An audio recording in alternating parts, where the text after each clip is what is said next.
أما بعد فأعوذ بالله من الشيطان الرجيم بسم الله الرحمن الرحيم ولقد أرسلنا نوحا إلى قومه فقال يا قوم اعبدوا الله ما لكم من إله غيره أفلا تتقون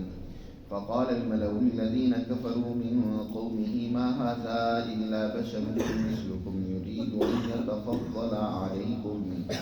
ولو شاء الله لأنزل ملائكة ما سمعنا بهذا في آبائنا الأولين إن هو إلا رجل به جنة فتربصوا به حتى حين قال رب انصرني بما كذبون فأوحينا إليه أن اصنع الفلك بأعيننا ووحينا فإذا جاء أمرنا وفارت النور فاسلك فيها من كل زوجين اثنين وأهلك إلا من سبق عليه القول منهم ولا تخاطبني في الذين ظلموا إنهم مغرقون وإذا استويت أنت ومن معك على الفلك فقل الحمد لله الذي نجانا من القوم الظالمين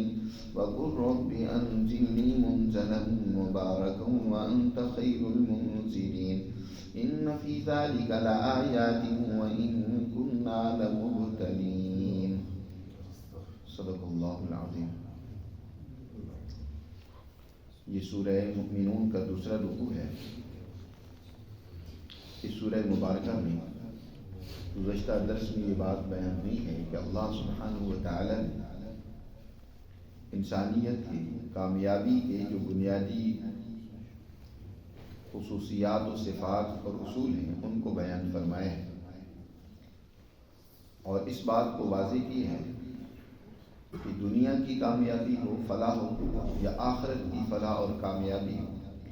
وہ انہی مومنین کے حصے میں آئے گی جو ان صفات کے حامل ہوں۔ اس پر اللہ نے 3 طرح کے دلائل بیان فرمائے۔ سب سے پہلے انفسی دلائل، اور اس کے بعد آفاقی دلائل، اور آفاقی دلائل میں سے بھی وہ جو اس کائنات میں اللہ نے انسانی نظر و فکر اور اس کی ضروریات کے لیے پھیلا رکھے۔ اور تیسرے قسم کے وہ دلائل ہیں جو اقوام ماضیہ سے تعلق ہے۔ اللہ قرآن مقدس میں گزشتہ قوموں کے واقعات، ان کی داستانیں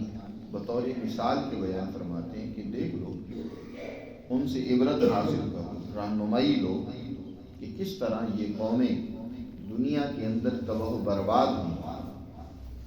اسی وجہ سے کہ انہوں نے ان صفات کی منافی عمل اور کردار ادا کیا، بلکہ ان صفات کے حاملین سچے مومنین سے انہوں نے دشمنی کی، تو نتیجہ یہ نکلا کہ وہ دنیا ہی میں تباہ و برباد ہوئے، آخرت کی سزا تو بڑی ان کی منتظر ہے۔ اس حوالے سے عموماً جو قرآن مقدس نے گزشتہ اقوام کے تذکرے کا سلسلہ شروع کیا ہے تو حضرت نوح علیہ السلام سے، کیونکہ نوح علیہ السلام کے بعد سے قوموں میں گمراہی کا ایک دور شروع ہوتا ہے، اور آخری اس سلسلے کے پیغمبر حضرت عیسیٰ علیہ السلام، اور درمیان میں مختلف اقوام جو آتی رہی ہیں ان کا قرآن نے کہیں تفصیل سے کہیں اجمالاً تذکرہ کیا ہے۔ یہاں بھی سورہ مبارکہ میں یہی طرز ہے تقریباً کہ ان واقعات اور سرگزشت کا سلسلہ اللہ نے حضرت نوح علیہ السلام کی ہی دعوت اور ان کی قوم کی مخالفت و انکار اور سرکشی سے شروع کی ہے، اور آخری واقعہ حضرت عیسیٰ علیہ السلام کا ہے۔ درمیان میں دیگر اقوام کا اجمالاً ذکر کیا ہے، حضرت موسیٰ علیہ السلام ان کا تذکرہ صراحتاً کیا ہے، کیونکہ نبی کریم صلی اللہ علیہ وسلم کی دعوت موسیٰ علیہ السلام کی دعوت سے بہت مشابہت رکھتی ہے، اور ان واقعات کو ذکر کر کے در حقیقت اس وقت نبی کریم صلی اللہ علیہ وسلم اور آپ کے جو مخالفین ہیں، جو اس سچی دعوت کو جھٹلا رہے ہیں اس وقت اور قیامت تک جو جھٹلانے والے ہیں، ان کو سمجھانا ہے، ان کو درس عبرت دینا ہے۔ بڑا عام پہلو ہے جو قرآن نے یہاں بیان فرمایا ہے۔ اللہ تعالیٰ ارشاد فرماتے ہیں وَلَقَدْ أَرْسَلْنَا نُوحًا إِلَىٰ قَوْمِهِ، اور یہ یقیناً پکی بات ہے، تاکہ ہم نے نوح علیہ السلام کو بھیجا ان کی قوم کی طرف۔ اور انہوں نے کہا فقال یا قوم اعبدوا اللہ ما لکم من الہ غیرہ، اے میری قوم اللہ ہی کی بندگی اور اطاعت کرو، تمہارا اس کے سوا کوئی معبود نہیں، ما لکم من الہ غیرہ افلا تتقون، کیا تم اپنی بدعملی، گمراہی، ضلالت اور شرک سے، کفر سے، اس ظلم سے باز نہیں آتے ہو، ڈرتے نہیں ہو، بچتے نہیں ہو تم ان سے؟ افلا تتقون، تمہیں بچنا چاہیے ان ظلموں، بدماشیوں کے افعال و اعمال سے جو تمہاری تباہی و بربادی کا ذریعہ ہے۔ یاد رکھو انبیاء علیہ السلام کی جو جدوجہد ہوتی ہے وہ معاشرے کی درستگی اور اصلاح کی کوشش اور جدوجہد ہوتی ہے، محض عبادات کی جدوجہد اور دعوت نہیں ہوتی۔ اس لیے سب سے پہلے جو مخالف طبقہ ان کے مقابلے میں آتا ہے وہ طبقہ ہوتا ہے جن کی اس وقت کی بدماشیوں، عیاشیوں، شاپ پرستیوں پر زد پڑتی ہے، اور وہ طبقہ اس وقت کا ملا، مطرف، سردار، وڈیرے، چودھری ہوتے ہیں جی۔ وہ سب سے کیونکہ زیادہ بدماشی میں، معاشرے کی خرابی میں اور اس کے اندر فساد پیدا کرنے میں مبتلا ہوتے ہیں۔ یا دوسرا یوں کہیں کہ انبیاء علیہ السلام سب سے پہلے ٹارگٹ ہی ان کو کرتے ہیں، کیونکہ خرابی کی جڑ وہی لوگ ہوتے ہیں۔ عوام تو وہ اپنے انہی سرداروں، وڈیروں کے تابع ہوتے ہیں۔ اس لیے عربی کا مشہور مقول ہے الناس علی دین ملوکہم، لوگوں کا، عوام کا وہی دین اور طور طریقہ ہوتا ہے جو ان کے حکمرانوں کا ہوتا ہے۔ حکمران اچھے ہوتے ہیں تو عوام بھی اچھی ہوتی ہے، حکمران فاسد اور ظالم بدماش ہوتے ہیں تو عوام بھی ویسی روش اختیار کر لیتی ہے ایسا۔ یاد رکھو اس لیے خرابی اور فساد ہمیشہ اوپر سے نیچے آتا ہے، کبھی نیچے سے اوپر فساد نہیں جاتا۔ یہ بھی اب حکمران طبقے کے پراپیگنڈے کا ایک اور اثر ہماری عوام میں پایا جاتا ہے۔ وہ کہتے ہیں کہ ہم خراب ہیں نا، اس لیے ہمارے اوپر ظالم حکمران مسلط ہو گئے۔ بھائی کبھی ایسا ہوا ہے کہ بچے خراب تھے ان سے باپ متاثر ہو کر خراب ہو گئے؟ کبھی ایسا ہوتا ہے کہ کسی سکول، کالج، یونیورسٹی کے اسٹوڈنٹ وہ خراب تھے، طلباء خراب تھے، ان کو دیکھ کر اساتذہ، انتظامیہ کا عملہ خراب ہو گئے؟ ہاں یہ تو ہوتا ہے کہ ماں باپ خراب ہوتے ہیں تو ان کے چال چلن کو، ان کے راستوں کو دیکھ کر اولاد بھی خرابی کی طرف نکل جاتی ہے۔ یہ تو ہوتا ہے کہ انتظامیہ ٹھیک نہیں ہے، اساتذہ ٹھیک نہیں ہے، ان سے متاثر ہو کر کیا ہو جاتی ہے وہ شاگرد، وہ طلباء، وہ بھی کیا خرابی کا شکار ہو جاتے ہیں۔ یہ تو ہوتا ہے، لیکن ایسا کبھی نہیں ہوا کہ اوپر والے خراب ہو گئے اس لیے کہ نیچے والے خراب تھے۔ یہ عجیب منطق ذہن میں ڈالی جاتی ہے۔ خرابی بھی وہ کرتے ہیں، قصوروار بھی عوام کو ٹھہرایا جاتا ہے کہ بھئی تم ہی ظالم ہو، خرابی تمہاری ہے۔ اور جہاں تک بات ہے ووٹ کی اور الیکشن کی، تو ووٹ عوام دیتی ہی کہاں؟ 70% کا عوام ووٹ دیتی ہی نہیں۔ انہوں نے ریجیکٹ کر دیا ہم سب کو کہ یہ اس قابل ہیں ہی نہیں ہے کہ ہمارے حکمران بن سکے۔ اگر ان کی رائے کا احترام ہوتا تو پھر ان میں سے تو کوئی بھی حکمران نہیں بننے کا ہے۔ اور پھر جو 30% ووٹ دیتے بھی ہیں، 30 سے 40%، ان کے ووٹ کا کہاں احترام ہوتا ہے؟ ان کی رائے کی کہاں عزت ہوتی ہے؟ کون ان کی قدر کرتا ہے؟ تو کہیں عوام کی رائے سے منتخب ہوتے ہیں، یہ بھی جھوٹ ہے۔ آج کے دور میں آپ کی رائے سے کوئی نہیں منتخب ہوتا، وہ منتخب کرنے والے اوپر بیٹھے ہوتے ہیں جو اپنی مرضی سے انتخاب کرتے ہیں۔ تو عوام نے ان کو منتخب کیا، عوام کی یہ غلطی اور قصور ہے، اس لیے ہمارے اوپر جو ہے نا یہ ظالم مسلط ہو گئے۔ نہیں، یہ ہماری غلطی نہیں ہے، عوام کی غلطی نہیں ہے، غلطی اوپر سے۔ اوپر جو طبقہ جو کنٹرول کرنے والا ہے اس سسٹم اور نظام کو، وہ یہ ساری حرکتیں کرتا ہے۔ تو اس لیے ہمیشہ انبیاء علیہ السلام کی جدوجہد کی مخالفت وقت کے چودھریوں نے، وڈیروں نے، سرداروں نے اور حکمرانوں نے کی۔ ایک تو اس وجہ سے کہ انہیں خطرہ ہوتا تھا اپنی حکمرانی کا، وہ اپنی حکمرانی بچانے کے لیے مقابلے میں آ جاتے تھے۔ دوسرا یہ کہ انبیاء علیہ السلام کی کیونکہ جدوجہد ہوتی ہی اصلاح معاشرہ کے لیے اور فساد کی جڑی وہ ہوتے تھے، ان کے خلاف انبیاء بات کرتے تھے، عوام کا حوصلہ بڑھاتے تھے، عوام کو ساتھ میں لانے کی کوشش کرتے تھے، تو اب ان کو تکلیف ہوتی تھی۔ اس لیے قرآن نے یہاں بھی تذکرہ کیا کہ حضرت نوح علیہ السلام نے جب دعوت دی اور کہا کہ اپنی ظلم و شرارتوں سے باز آؤ افلا تتقون، تو وہ آگے سے سردار کیا کرتے ہیں، فقال الملأ الذین کفروا من قومہ، پس کہا ان سرداروں نے، ملا کہتے ہیں سردار اور وڈیرے ہوتے ہیں، الملأ الذین کفروا جنہوں نے کفر کی روش اختیار کی تھی، من قومی حضرت نوح علیہ السلام کی اولاد میں سے، کہا حضرت نوح علیہ السلام کی قوم میں سے، من قومی ان کی قوم میں سے جو ملا تھے اور جو کافر تھے۔ یہاں سے ایک بات اور بھی سمجھ لیں، یہاں پاکستان میں بلکہ خود یہاں پیچھے ایک جو پروپیگنڈا کیا گیا قومیتوں کے نام پر، جی کہ یہ ایک مسلم قوم ہے، ایک یہ ہندو قوم ہے وغیرہ وغیرہ،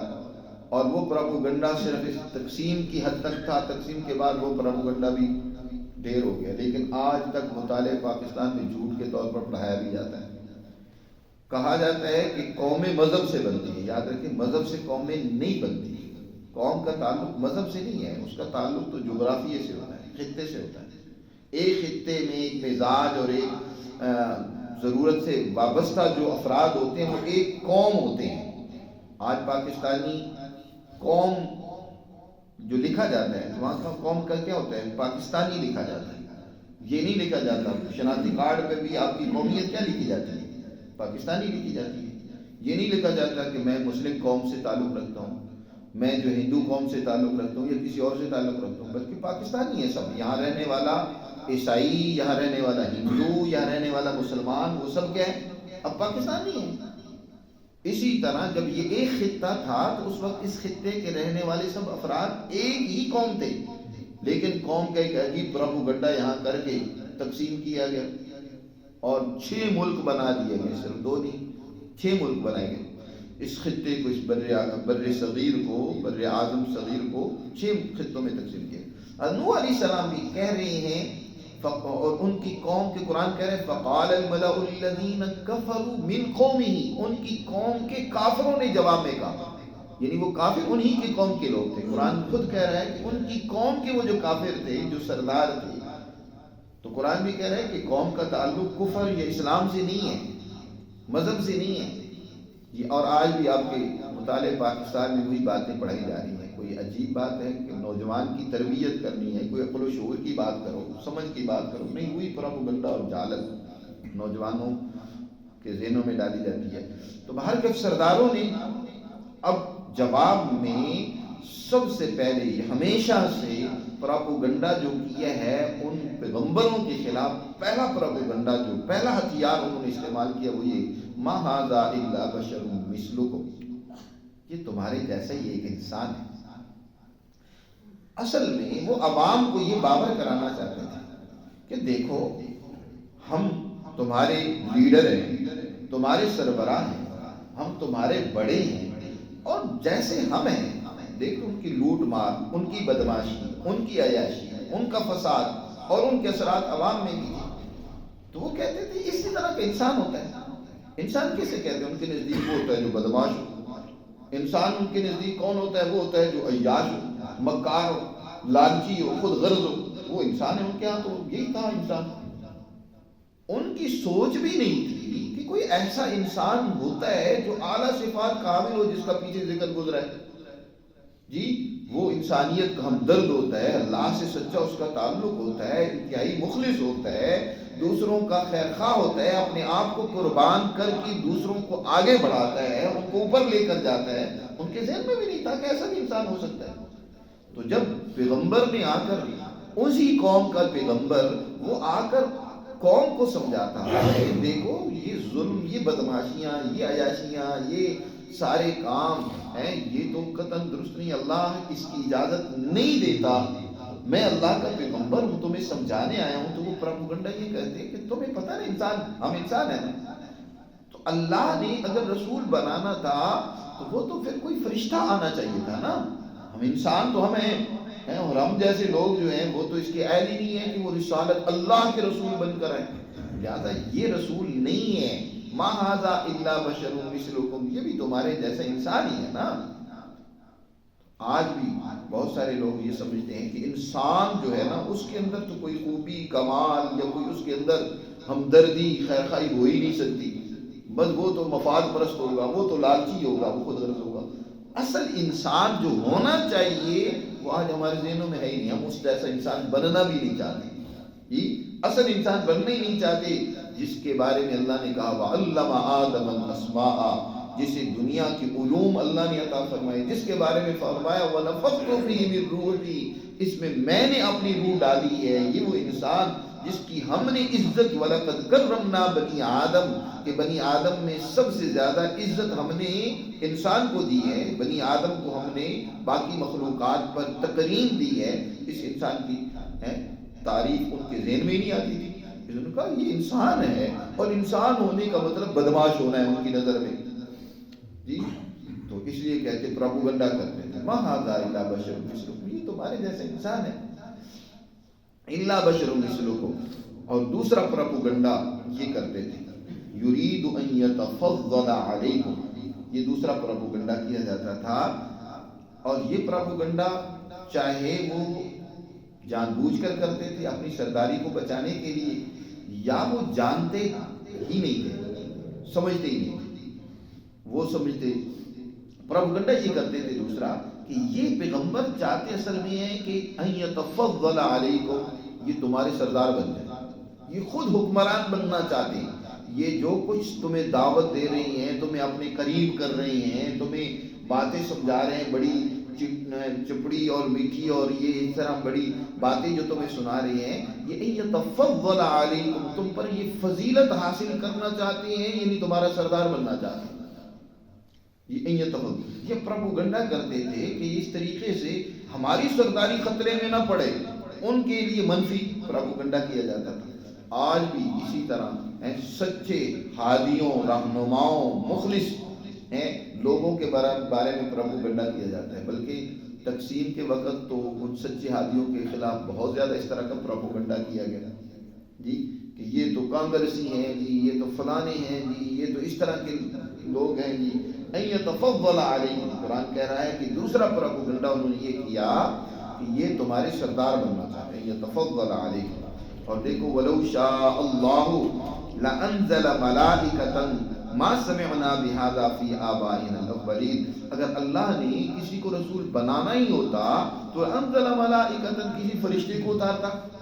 ما سمعنا بهذا فی آبائنا الاولین، دلیل ساتھ یہ دیتے فرشتے ہونا چاہیے رسول جو بالکل گناہوں سے، خرابیوں سے، جرائم سے پاک ہوتا، انسان تو پاک ہو نہیں سکتا، لہذا انسان کو تو رسول نہیں، کوئی فرشتہ آنا چاہیے۔ اور دوسرا یہ کہ ما سمعنا بهذا فی آبائنا الاولین، ہم نے پہلے آباء و اجداد سے بھی اس طرح کوئی بات سنی نہیں ہے، یہ بھی جھوٹ بولا انہوں نے، دونوں جھوٹ بولے۔ فرشتے نے آنا ہے تو اس نے انسانوں کی تو اس میں صفات ہی نہیں ہے، اس کی تو تقاضے یہ نہیں ہے جو انسان کے، تو اس کو رسول بنا کر بھیجنے کا تو مقصد ہی پورا نہیں ہوگا۔ اور دوسرا یہ کہ آباء و اجداد سے بھی نہیں سنا، تم نے اپنے دور کے آباء و اجداد نہیں سنا، مگر نہ پہلے انبیاء آتے رہے، ان انبیاء کی بات کو نقل نہیں کرتے تھے، تو کہتے ہیں ما سمعنا بهذا فی آبائنا الاولین، ہمارے باپ دادا نے بھی کوئی ایسی بات نہیں کی۔ باپ دادا گمراہ باپ دادا جو خود بھی گمراہ تھی، آگے اولادوں کو بھی گمراہی میں ڈال کر گئے، ان کی مثال دیتے ہیں کہ ہم نے تو ان سے بھی نہیں سنا۔ تو جو گمراہ لیڈر ہوں، گمراہ باپ دادا اور بڑے ہوں، تو ان کو آئیڈیل اور نمونہ نہیں بنایا جاتا، وہ مثال نہیں ہوتے جی، تو ہمیشہ گمراہ قومیں ان کو مثال کے طور پر پیش کرتے ہیں۔ ما سمعنا بهذا فی آبائنا الاولین۔ تیسرا پروپیگنڈا یہ ان هو الا رجل به جنہ، دیکھو یہ جس طرح کی باتیں کر رہے ہیں کہ معاشرے میں عدل ہونا چاہیے، مساوات ہو، معاشرے کے اندر امن ہو، خوشحالی ہو، ہر ایک کی ضرورتیں پوری ہوں، کوئی آج کے دور میں پاگل آدمی باتیں کرے گا ایسے؟ یہ کیسے ہو سکتا ہے کہ سب لوگ ایک جیسے ہو جائیں، ایک طرح کی زندگی گزاریں، ان کے حقوق پورے ہوں، اس معاشرے میں جہاں ہر طرف فساد ہی فساد ہے، بدامنی ہی بدامنی ہے، انتشار ہی انتشار ہے، خرابی ہی خرابی ہے، اور ایک آدمی کہے کہ میں اس معاشرے کو ایسا بنانا چاہتا ہوں جیسے جنت نظیر معاشرہ بنانا چاہتا ہوں، یہ پاگل آدمی، اس کو جنون ہو گیا۔ آج کے دور میں اس طرح کی باتیں کر رہا ہے، جیسے کہ آج بھی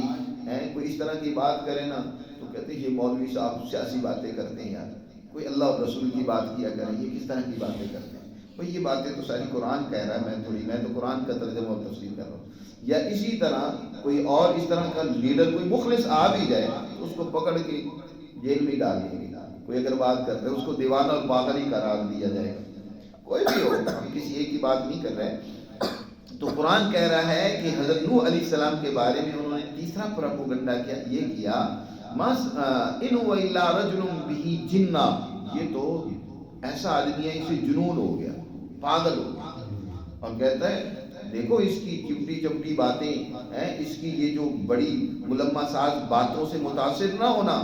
بلکہ تھوڑا انتظار کرو، دیکھو اس کا انجام کیا ہوتا ہے۔ فتربصوا به حتى حين، ایک وقت تک انتظار کرو، دیکھو کیا نتیجہ نکلتا ہے۔ اس طریقے سے پیغمبر کو جھٹلایا گیا، صرف جھٹلایا ہی نہیں گیا بلکہ ان کو زد و کوب کیا گیا، اذیتیں پہنچائی گئی اتنی۔ حضرت نوح علیہ السلام کا واقعہ قرآن نے دوسری جگہ پر بھی ذکر کیا۔ حضرت نوح علیہ السلام فرماتے دعوت قومی لیلا و نہارا، میں نے رات دن ایک کیا ہے اپنی قوم کو سمجھانے کے لیے، دن کو بھی دعوت دی، رات کو بھی دعوت دی اور سمجھایا، لیکن فلم یزدہم دعائی الا فرارا، کہ اللہ انہوں نے مجھ سے فرار ہی اختیار کیا ہے، میری بات سننے کی بجائے نوح علیہ السلام کو جھٹلایا، ان کا انکار کیا، ٹھیک۔ اور حضرت نوح علیہ السلام نے کچھ چند دن کی یہ بات نہیں ہے، لوگ تنگ آ جاتے ہیں بات کر کے اور کہتے ہیں راتوں رات دنیا میں انقلاب پیدا ہو جائے، حالات بدل جائے۔ نوح علیہ السلام نے 950 سال اپنی قوم کو سمجھایا، 950 سال جی اپنی قوم کو سمجھایا، لیکن قوم کو سمجھ نہیں آئی،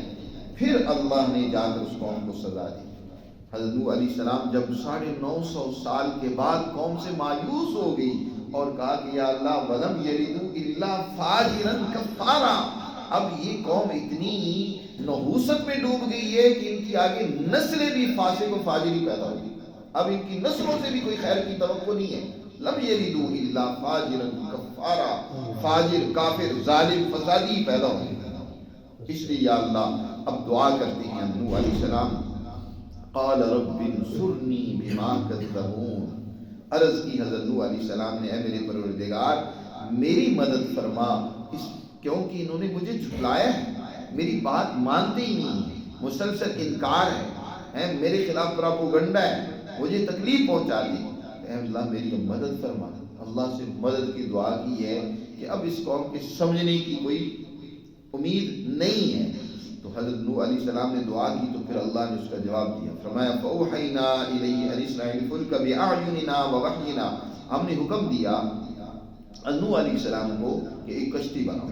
ہماری نگرانی میں، بِأَعْيُنِنَا وَوَحْيِنَا، اور ہمارے حکم کے مطابق کشتی بناؤ۔ اس کا سائز بھی اللہ نے طے کر دیا، ڈیزائن بھی بتا دیا کہ جیسے ہم حکم دے رہے ہیں اس کے مطابق ہماری نگرانی میں ایک کشتی تیار کرو، اور جب وہ کشتی تیار ہو جائے تو پھر دیکھو فَإِذَا جَاءَ أَمْرُنَا، جب ہمارا حکم آ جائے عذاب کا، ان کو تباہ کرنے کا، وَفَارَتْ تَنُّورُ، اور تنور سے پانی ابلنے لگ پڑے۔ تنور جو ہوتا ہے پہلے دور کے اندر لوگ جب تنور کو اس سے روٹیاں شوٹیاں پکا لیتے تھے، آگ لگا لیتے تھے تو آگ بجھاتے نہیں تھے، بلکہ اس کے اندر جو ہے وہ جو کوئلہ ہوتا تھا اس کو دبا دیتے تھے کہ دوبارہ جب اس کو جلانا ہوگا اسی کوئلے کو دوبارہ سلگا لیں گے، کیونکہ ماچیں اتنی کثرت سے تو ہوتی نہیں تھی اس وقت، چکماک سے ہی آگ حاصل کی جاتی تھی، تو عام طور پر آگ جلتی رہتی تھی تنور کے اندر، بجھتی نہیں تھی، ہر وقت ہی جلتی رہتی تھی، بجھتی اسی وقت تھی جب اس میں کوئی پانی شانی آ جاتا تھا۔ تو فرمایا جب تمہارے تنور کی آگ اور شعلہ بجھ جائے اور پانی جوش مارنے لگ پڑے، وہاں سے پانی ابل پڑے، تو سمجھ لو کہ اب اللہ کا عذاب کا وقت آ چکا ہے، وہ وقت ہوگا اس قوم کی تباہی کا۔ وفارت تنور، اور پانی ابل پڑے تو پھر کیا کرو، فَاسْلُكْ فِيهَا مِن كُلٍّ زَوْجَيْنِ اثْنَيْنِ، تو لے لو داخل کر لو اس کشتی کے اندر جو تم نے بنائی ہوگی، ہر ایک جوڑے میں سے دو دو، من کل زوجین اثنین، دو دو لے لو، جتنے بھی جانور ہیں ان کے بھی جوڑے ہر ایک دے دو، کیونکہ آگے اللہ نے نسل تو ہر ایک کی قائم رکھنی ہے نا، نر بھی ایک لے لو، مادہ بھی لے لو، مثلا مرغی ہے مرغہ بھی لے لو، بلی ہے بلا بھی لے لو، ہر ایک جانور کا جوڑا جوڑا لے لو، اور اس کے ساتھ کیا کرو، وَأَهْلَكَ إِلَّا مَنْ سَبَقَ عَلَيْهِ الْقَوْلُ مِنْهُمْ، اور اپنے اہل و عیال کو بھی اور آپ پر ایمان لانے والے جو ہیں ان کو بھی ساتھ لے لو، مگر ان کو نہیں لینا جن کے بارے میں ان میں سے اللہ کی بات طے ہو چکی ہے۔ إِلَّا مَنْ سَبَقَ عَلَيْهِ الْقَوْلُ مِنْهُمْ، چاہے وہ تمہارے گھر والی کیوں نہ ہو، ان میں سے جو ظالم ہیں نا، جن کے بارے میں اللہ کا فیصلہ ہو چکا ہے، ان کو اس کشتی میں نہیں سوار کرنا۔ اور ساتھ ایک اور بڑی تاکید کی، وَلَا تُخَاطِبْنِي فِي الَّذِينَ ظَلَمُوا، ظالموں کے بارے میں مجھ سے خطاب، مجھ سے عرض و معروض نہ کرنا، ان کی سفارش نہ کرنا۔ گویا ظالم اللہ کو اتنا ناپسند ہے کہ اللہ اپنے پیغمبر کو روک رہے ہیں کہ ظالموں کی سفارش نہ کرنا، ان کا ساتھ نہ دینا کہ تم ان سے عرض کرنے لگ پڑو۔ اور پھر بعد میں اپنے بیٹے کو، جو ان کا بیٹا بھی انہی سرداروں کی صف میں تھا، ظالموں کا ساتھی تھا، اور وہ جب ڈوب رہا تھا، حضرت نوح علیہ السلام نے بیٹے کو کہا کہ آجا میرے پاس، آجا کشتی میں تمہیں سوار کر لوں۔ نہیں آیا وہ، اللہ سے پھر عرض کیا، اللہ یہ میرا بیٹا ہے، ان ابنی من اہلی، یہ میرے خاندان کا ہے، میرا بیٹا ہے، اللہ اس کو بچا لے۔ تو اللہ نے کیا فرمایا، اے نوح یہ تیرا بیٹا نہیں ہے، اور تمہیں پہلے ہی روک دیا تھا کہ ظالموں کے بارے میں مجھ سے عرض و معروض نہ کرنا۔ بڑے سخت انداز میں اللہ نے اس موقع پر بھی اپنے پیغمبر کو منع کیا، جس کا ذکر پہلے گزر چکا ہے۔ تو یہاں بھی یہ بات کی، وَلَا تُخَاطِبْنِي فِي الَّذِينَ ظَلَمُوا إِنَّهُمْ مُغْرَقُونَ، ظالموں کو تو اب ڈوب کر ہی رہنا ہے، انہیں غرق ہونا ہے، انہیں تباہ ہی کیا جائے گا، وہ اپنی بچ سکتے۔ چنانچہ فَإِذَا اسْتَوَيْتَ أَنْتَ وَمَن مَّعَكَ، جب تم اچھی طرح، تم اور وہ جو تمہارے ساتھ ہیں، کشتی پر بیٹھ جائیں۔ پہلے عذاب کی ابتدا کے بارے میں بتایا، اب اس کی انتہا کے بارے میں آگے فرمایا، جب اچھی طرح بیٹھ جائیں، اور فَقُلِ الْحَمْدُ لِلَّهِ الَّذِي نَجَّانَا مِنَ الْقَوْمِ الظَّالِمِينَ، یہ اس کی ابتدا ہے کہ جب تم اچھی طرح بیٹھ جاؤ اور ظالموں کو ڈوبتا ہوا دیکھو، ان کے مکانات کو تباہ و برباد ہوتا ہوا دیکھو، تو اس وقت اللہ کا شکر ادا کرو، نجانا من الحمد للہ الذی نجانا من القوم الظالمین، تمام تعریف اس اللہ کے لیے جس نے ہمیں اس ظالم قوم سے نجات عطا فرمائی۔ یہ اس کی ابتدا ہے، اور انتہا جب اللہ سبحانہ وتعالی اس قوم کو سزا دے دیں، اور اس وقت تم دعا کرو، وَقُلْ رَبِّ أَنزِلْنِي مُنزَلًا مُبَارَكًا وَأَنْتَ خَيْرُ الْمُنزِلِينَ، اے میرے پروردگار، میرا اب اترنا ایسی زمین میں ہو جو بڑی بابرکت ہو، بابرکت زمین میں مجھے اتاریے، اور تو سب سے بہتر منزل عطا کرنے والا ہے۔ اس لیے جب انسان کسی بھی نئی جگہ جائے، سفر کرے، بلکہ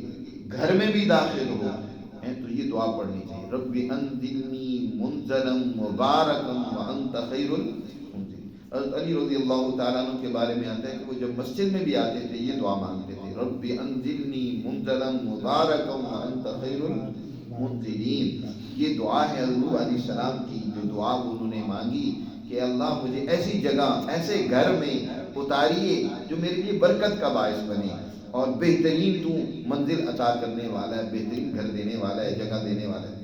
ان فی ذالک لآیات وان کنا لمبتلین، بے شک اس میں یقیناً بڑی نشانیاں عبرت کی لوگوں کے لیے، اور وان کنا لمبتلین، اور بے شک ہم اس طریقے سے قوموں کی آزمائش کرتے ہیں، پہلے ان کو سمجھاتے ہیں، جب نہیں انہیں سمجھ آتی تو پھر اللہ آخر میں ان کو